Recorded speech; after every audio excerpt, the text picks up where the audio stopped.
नमस्कार। मैं राजेश प्रभात।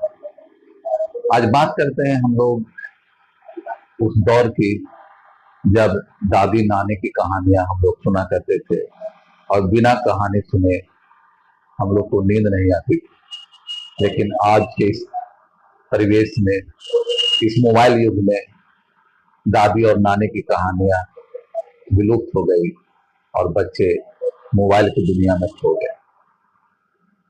आज से एक छोटी सी शुरुआत एक कहानी के माध्यम से मैं करना चाहता हूँ। कहानी का शीर्षक है लक्ष्य का निर्धारण।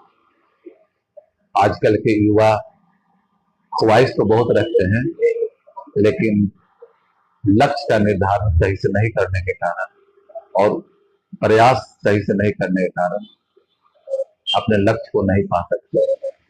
तो एक छोटी सी कहानी लक्ष्य का निर्धारण, जिसमें एक निसंतान राजा की कहानी है कि जब राजा बहुत वृद्ध हो गया तो उसे अपने राज्य के उत्तराधिकारी की चिंता सताने लगी।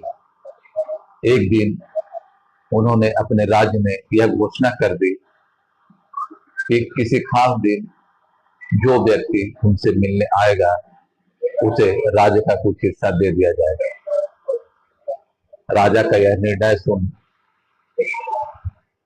वहां का मंत्री बहुत दुखी हुआ।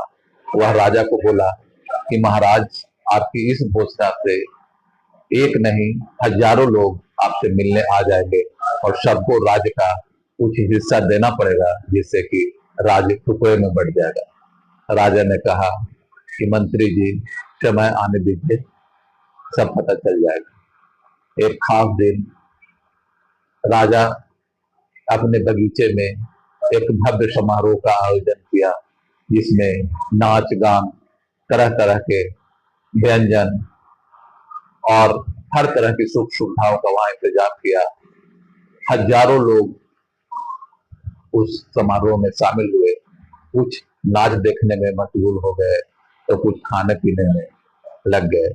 लेकिन एक युवक जो खाने पीने और नाच की ओर ध्यान न देकर सीधे राजा की महल की ओर चल दिया।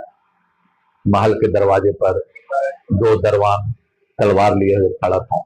दरवान ने उसे रोकना चाहा, लेकिन वह युवक एक निर्धारित समय में राजा से मिलना चाहता था, इसलिए उसकी परवाह किए बगैर दोनों चौकीदार जो दरवान थे, दोनों को धक्का देते हुए वह महल में प्रवेश कर गया और वह किसी भी कीमत में